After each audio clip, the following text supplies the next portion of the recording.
What's up, everyone? My name's Nick. No, I'm Em. And welcome in to the Ominous Archives.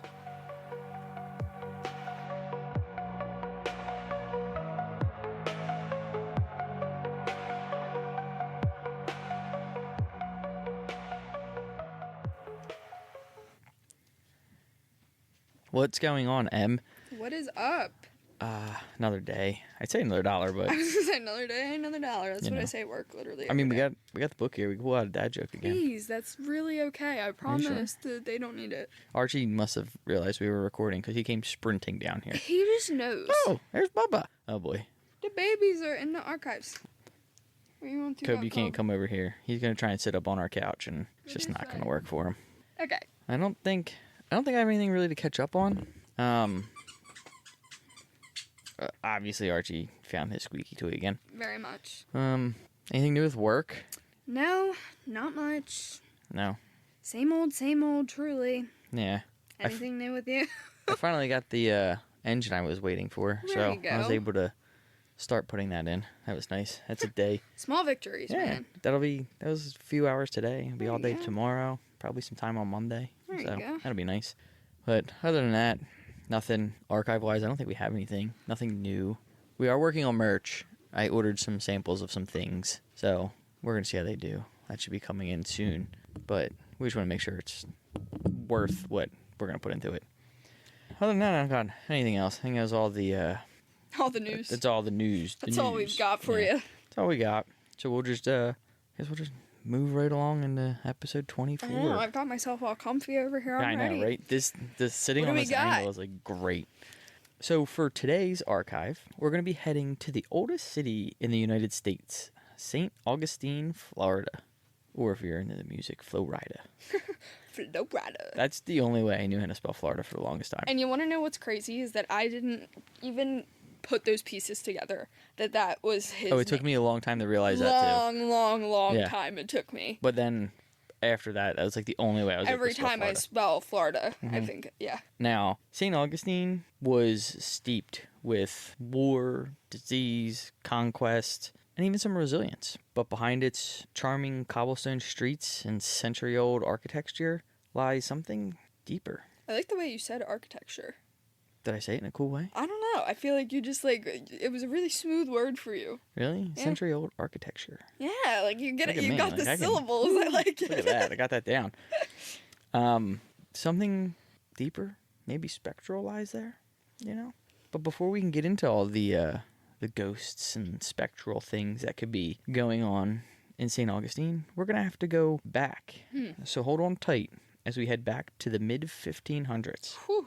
Yeah, we're going back, all right. Yeah, we're going way back. Clearly. To when the Spanish Empire was determined to solidify its hold over the territory we now know as Florida. King Philip II of Spain was worried about the growing French influence, particularly from the Protestant Huguenots. I think I got that right. Let me look. Yeah, Huguenot. So he appointed Pedro Menendez de Alves. That was good, too. I've worked on that. Yeah, that one was pretty good. Today. There was no stutter there. Nope. Captain General of the Spanish Armada to lead this military expedition. Now, Menendez and his crew set sail for Florida in May of 1565. Oh my gosh. And on August 28th of 1565, I almost said 1556, land-ho was shouted as they saw land. That's all I can picture. Somebody in the crow's nest. Literally. I think of Little Mermaid, the beginning of The Little Mermaid. Yeah. I'd say the Viking show, but I think they sent ravens out. And if the raven came back, they knew they weren't near land. But if it didn't come back, they knew they were near land. Which is kind of wild to think about, how they figured out how to do that. But anyway.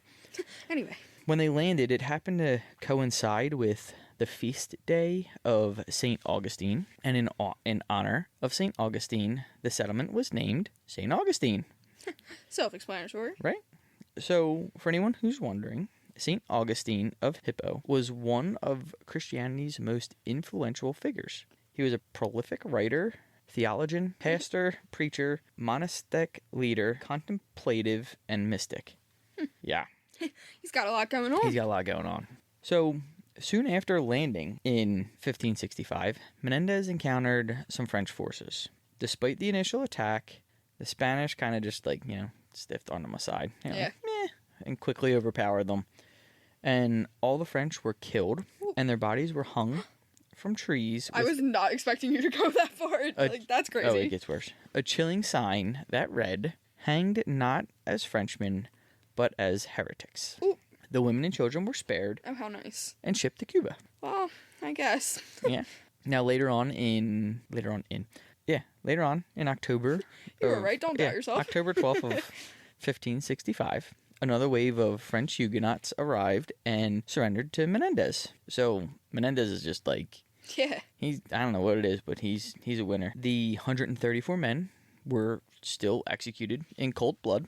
134? And yeah, that's a lot of people. That's a high body count. Yeah. It was so severe that they said the waters of the nearby bay reportedly ran red with blood. Oh my gosh. Now, Oof. I'm going to screw this up. I've tried practicing it, but the Spanish named it Montanzi Bay, meaning massacre or slaughter. From then on, Menendez earned the nickname the Butcher of Alves. That's not the water of the bay, blood. Not that. Yeah. That would say, you know what that would make me do if I saw that in person? Pass out. I pass out when I have to get my blood taken, let alone a river of just blood. Oh yeah, just all. I can't imagine. Yeah. I'd pass out is what would happen. I'm not big on blood. That's why I could never work in the medical field. My mom's literally tried my whole life. I'm like, Mom, I would see one needle and see one little dot of blood, and I would be a patient. We'd have bigger problems. Right, we'd have bigger problems. Yeah. We're just going to jump forward. We're going to go right to May of 1586. During the Anglo-Spanish War, English privateer Sir Francis Drake led a fleet of 23 ships and nearly 2,000 men on a raid against the Spanish settlements in the Caribbean, which included St. Augustine. Upon approaching the city, the Spanish defenders just evacuated, which allowed Drake's forces to seize artillery and a royal strongbox containing gold ducats. The killing of one of Drake's sergeant majors by the Spanish rear guard prompted Drake to order the town to just be destroyed. Right. Bring it, level it, leave it in ruins. Take it down. Destroy it. So from there, now we're going to jump 63 years into 1649. St. Augustine is struck by a wave of deadly diseases. The first major outbreak was yellow fever, followed by the smallpox epidemic in 1655, and then the measles in 1659. Damn, literally cannot catch a break. No, they really can't. They go from, you got 63 years, but between 1586 and 1649 is that's your break. Right. I guess you could call it. And then it goes right into these three epidemics. Literally. And the travesty continued. And on the night of May 28th, 1668, English pirate captain Robert Cyril and his crew launched a surprise attack on St. Augustine. Sailing from Jamaica, Cyril's men entered the harbor under the cover of the darkness of night and attacked the sleeping town. They killed 60 people, pillaged government buildings, churches, and homes, looting silver and other valuables. Damn. Now, Cyril's raid was in retaliation for the Spanish destruction of the English settlement of New Providence in the Bahamas. His forces also held for ransom the daughters of wealthy families and carried off Black and Native American residents to sell as slaves in the Caribbean. So the devastation prompted the Spanish crown to recognize the vulnerability of St. Augustine to foreign invaders, and in 1672, construction began on the Castillo de San Marcos, a permanent masonry fortress designed to protect the city from future attacks. Now, after all of that, you would think St. Augustine would catch a break. But nope. St. Augustine endured further attacks over the years, but the most deadly event came in 1821 with another yellow fever epidemic. This time, infected ships from Havana, Cuba, brought the disease. 1/3 of the city's population died, making it the worst health crisis in St. Augustine's history. Locals believe the souls of the fever victims still wander the old hospital district, trapped between the worlds. I can imagine. Right? I wouldn't doubt it. No. After everything that happened? Seriously. Nope. There's no way there's not. Seriously, that's people like just lurking around. Devastating pandemic type thing. Like, that's... And that was the fourth one. Right. I think it was 4. We'd have to go back up and count. Yeah, no, you were right, because they had 3, and then this one came back a second time. Then what, Drake, or the pirate? Yeah. And then that one, yeah. So in the late 1800s, the city attracted the interest of Henry Flagler, oil magnate, who envisioned St. Augustine as a luxury destination for America's elite. In 1888, Flagler opened the Ponce de Leon Hotel, featuring 540 elegant rooms and a dining room abandoned with Tiffany-stained glass. Notable guests included Theodore Roosevelt, Babe Ruth. Babe Ruth. What? Robert Frost, Ernest Hemingway, and Mark Twain. That's like ridiculous group of people. Yeah. Weird side note. What is, like, there's the Tiffany jewelry store, and I wonder if Tiffany jewelry store and, like, the Tiffany stained glass is, like, the same thing. Like, if they're the same company or whatever. I don't know. And why is Tiffany surprised. so special? I said what? You know what I mean? Breakfast at Tiffany's. See? There's another one. That same year, he opened a second resort, the Hotel Alcazar. I almost said Alcatraz. It looks like Alcatraz. And began building the Florida East Coast Railway. By 1912, the railway reached all the way to Key West, Florida, and Flagler's vision transformed St. Augustine into the tourist hub it remains to today. And his legacy continues the shape of that region. So now we're going to dive into some of the haunts that go on in St. Augustine. Fun. Yeah. At first, I found the lighthouse, and then Sam found a whole lot more in the lighthouse. Everything else. She killed it. So we're going to start with 7 Alvey Street in St. Augustine. A jail was originally built between 1885 and 1888 by A.H. Cornish. It was built above the Los Remedios Catholic Cathedral Cemetery, which dates to the 1700s. So, you're going right above a cemetery. A Catholic cathedral cemetery. During its stint as a jail, it housed small-time crooks and drunks, and by 1893 the jail was closed and additions would be made to the building by the tenants and businesses that followed. After the jail's closure, the building housed Chinese laundromat, offices, and a variety of shops. Then, in 2003, Larry and Denise Altman fell in love with the town and the building during a visit, and afterwards they felt themselves drawn back time and time again. They were finally able to fulfill their dream and buy the building in 2010 and open an antique shop, famously known as Antiques and Uniques. I like that name. Yeah. It's pretty cool It's creative. to like have to keep not have to, but they keep feeling like drawn to go back. Right. And then end up being able to buy the building itself, which is pretty cool. Now there are at least 2 ghosts of children here. Many believe they're related to a former sheriff or jailer. Denise and Larry kept a few children's toys in the closet for these spirits to play with, and paranormal equipment to try and capture the activity going on. The store appeared on A&E's hit paranormal series, My Ghost Story Caught on Camera. The episode featured startling footage captured inside the store, including a video. Anomaly. Thank you. We tried that 3 times, and I could not get that word out. Anomaly. I still can't. Anemone. Where a flashlight appeared to turn on by itself without human interaction. A moment that left investigators and audiences unsettled. One camera captured the door of the refrigerator, located behind the counter, open wide as if someone were to get a drink. Besides the phantom EVPs from the spirits of the former living souls, other unusual events often occur. For example, there is reportedly a ghost cat haunting here. Love. You would love that. Are you kidding? A ghost cat? That's like our whole brand. Also, in case you were wondering, anybody who was wondering, our cat's name is Pierre. You named it? Yeah, Pierre. Okay, I like it. Yep. That's what the cat's name In is. case anybody was wondering. That would I was be- wondering. I didn't even know he had a name. Neither did I. Just came up with it. Okay. Decided. Just came up with it on the Pierre. spot. I like it. Back to this ghost cat that's apparently haunting. Jamie Pierce, paranormal investigator and author, investigated the store. 5 members of his team heard 2 distinct meows inside the shop, which was home to no cats.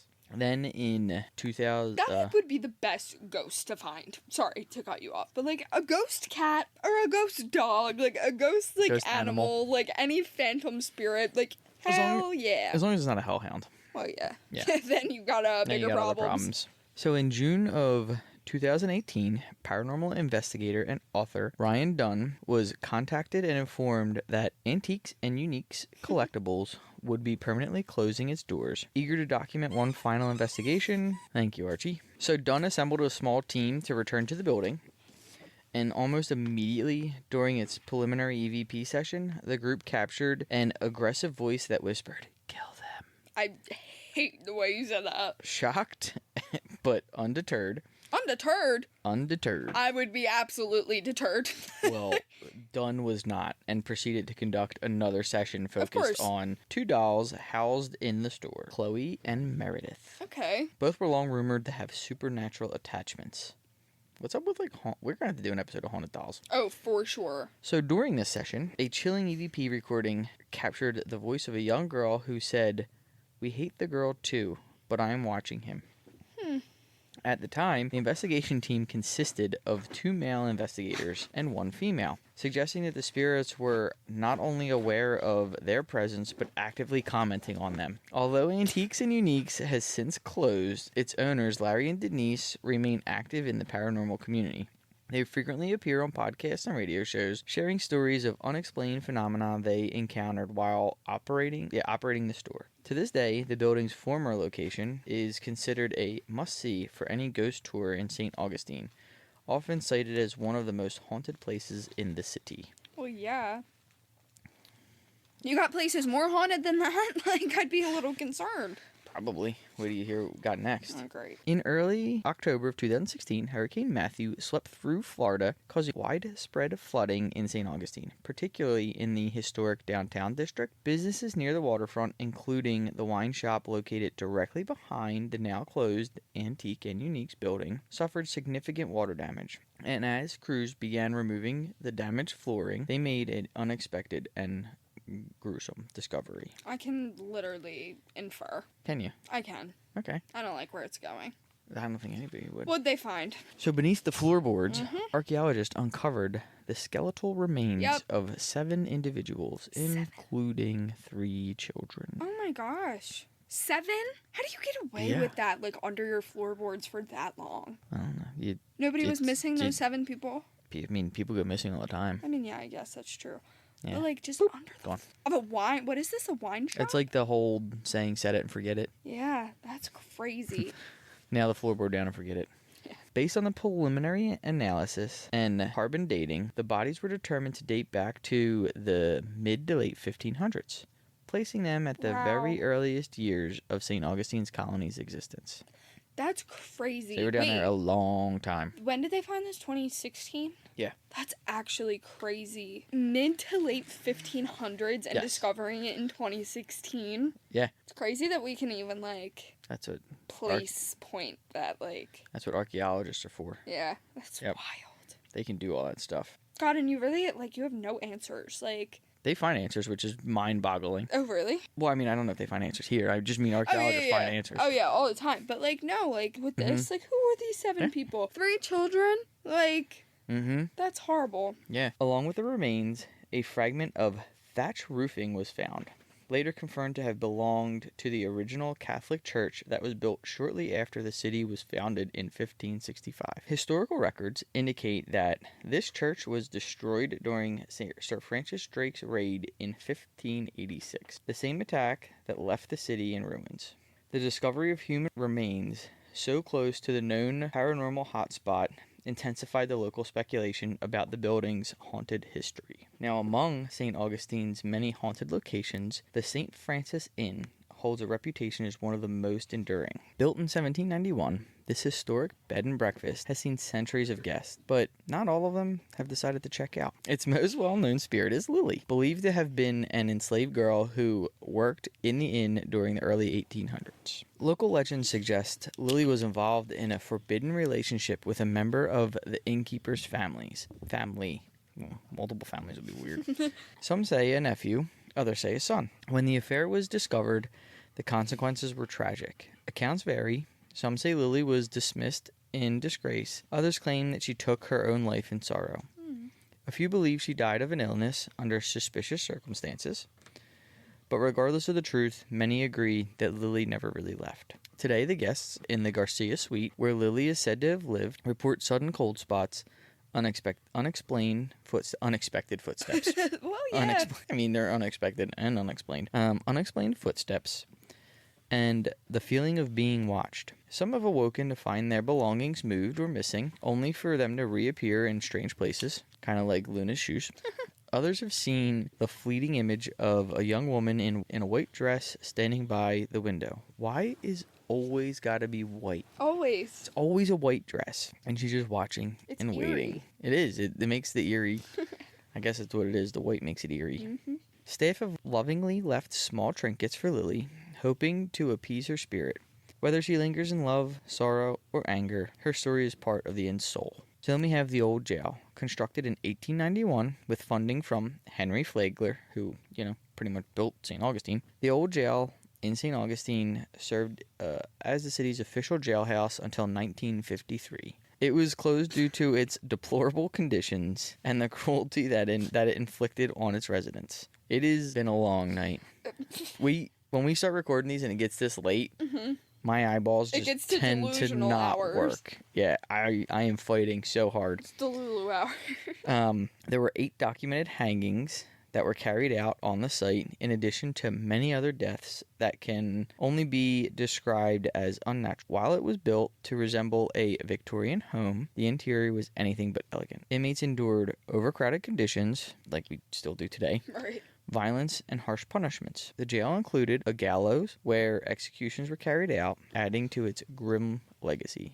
Today, the building is a museum and one of the most visited haunted locations in Florida. Paranormal activity includes disembodied voices, the sound of chains dragging, phantom footsteps, and the appearance of full-bodied apparitions in both inmate and guard attire. Many visitors report being touched, pushed, or scratched, particularly near the execution area and the women's cell, which housed some of the jail's most tragic stories. For example, many women jailed there were not hardened criminals, but often incarcerated for petty crimes or solicital offenses, such as prostitution, theft, to survive poverty, or defying their husbands. Which was against the law. You could just throw your wife in jail because she defied you. Make me a sandwich. Oh, how I love being a woman. It ain't easy being a woman. Mm-mm. There are reports and oral histories suggesting that several women died in custody either from illness, neglect, or suicide. One story frequently shared by tour guides is of a woman who reportedly took her own life in the cell after receiving a long sentence and losing her children to the state care. Her cries are said to still be echoing through the halls at night. Ghost hunters using EVP equipment have captured numerous unexplained voices, and EMF detectors frequently spike in supposed inactive areas. The hauntings are believed to stem not only from the jail's violent history, but also from the deaths by hanging that occurred on the site. So, brave souls can attend nightly tours called the Old Jail After Dark to experience the eerie atmosphere for themselves. I feel like they should have the Old Jail After Dark, and it should have its own cocktail. I'm with it. Right? Yeah. I would totally do an Old Jail After Dark with a cocktail. It's like the Franklin Institute does Science After Dark. Mm-hmm. Great time. Such a good time. We did a silent disco there one time. Have you ever done a silent disco? No, but I want to. They are fun and hysterical. Yeah. It's great because you put you put the headphones on, everybody's dancing. You don't know what everybody's dancing to. You're all just dancing to your own music. But then if you take your headphones off just to watch everybody dancing and moving, and you just can't hear nothing. You can't hear one thing. It's great.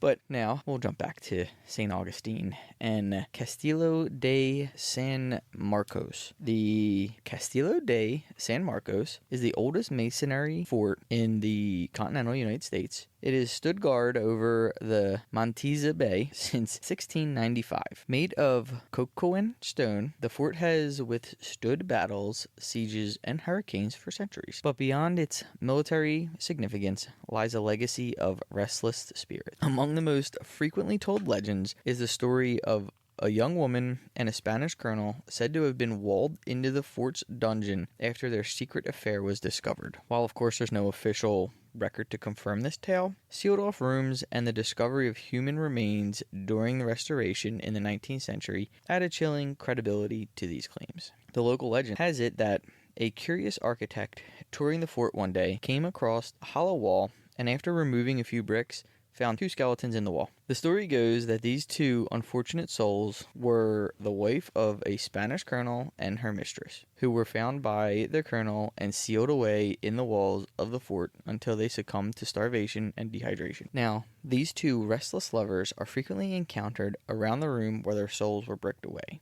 with a common report being that visitors smelling a woman's sweet perfume when they're examining in the room. Another common spirit sighting at the fort stems from its time as a Native American prison during the Second Seminole War. During this period, a tribe chief named Oscola was captured and imprisoned in Castillo de San Marcos. Upon Oscola's death in custody, a man named Dr. Whedon sawed off his head and preserved it as a trophy. Oh, that's some trophy. Right? Now, the story goes that his headless apparition wanders through the fort searching for his head that was stolen from him. Tourists and rangers alike have reported cold spots, apparitions in the Spanish military uniforms, the smell of cigar smoke, moans, and even conversations in Spanish echoing through the stone halls when the fort's completely empty.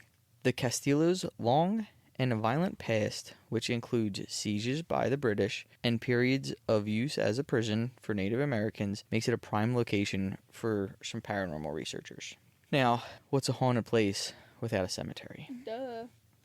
Located just outside the old city gates, the Huguenot Cemetery was established in 1821 to bury the victims of the yellow fever epidemic.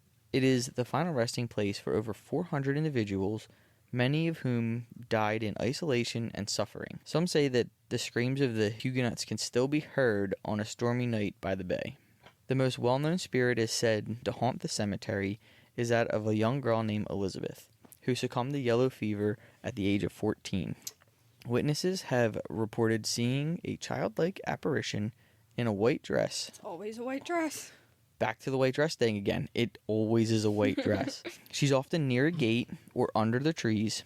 Tour guides and paranormal teams also speak of a man in a dark coat thought to be the spirit of Judge John Stickenery, whose body was temporarily buried before being exhumed for reburial in Washington, D.C. According to the legend, during the exhumation, some of his gold teeth were stolen, disturbing his rest.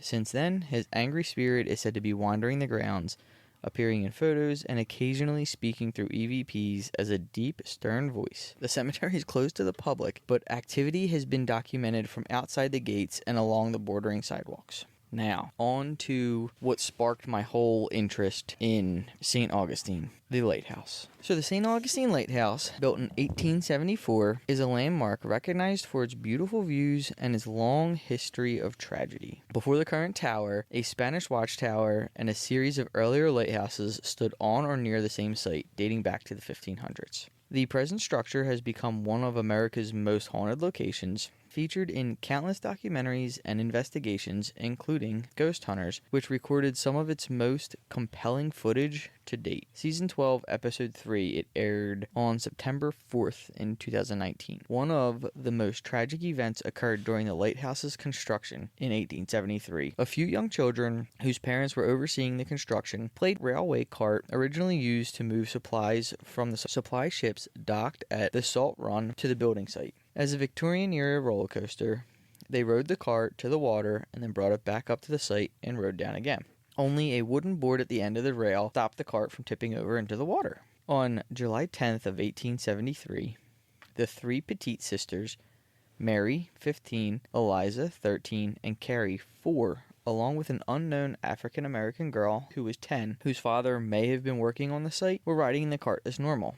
The wooden board that stopped the cart from going into the water was not in place, though. So the cart carrying the girls flipped into the water, trapping the girls underneath. Now, Mr. Dan Sessions, a young worker who witnessed the tragic event, raced over into the water, and when he reached the cart, using all his strength, he lifted it from atop of the girls, but by that time, 3 of the 4 girls had drowned, and the only survivor was the youngest, Carrie. And in the days after the accident, the construction site as well as the town shut down for the funeral of the girls. Following the funeral, the Petit family returned to Maine to lay their daughters to rest in their hometown.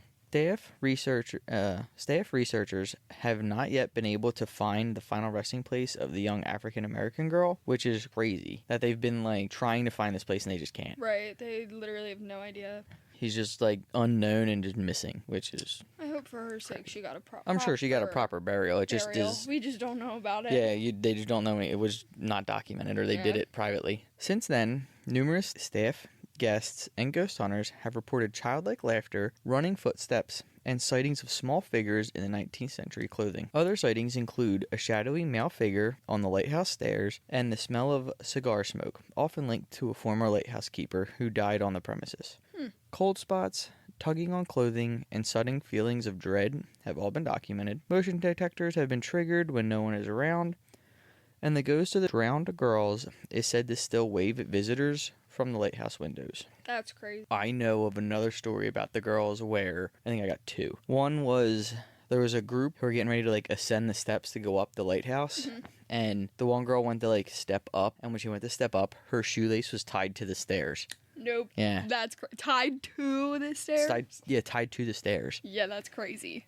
And then there was another one where apparently the girls like to play hide and seek. Yeah. So a guest went downstairs and I think they were doing like ghost hunting or whatever, and they had one of the not EVP, EVBs, the other thing, the one that detects electrical stuff. And she was like, "All right, you hide and I'll find you." And she would like walk around the room, and then it would like go off, and she's like, "Oh, I found you. Why don't you go and hide again?" And all of a sudden, like all the energy would disappear. Go away. She was literally. And then she like turned around and went, and she like walked underneath the steps, which and is it like went off again. Sad because it really puts into perspective like how young they were.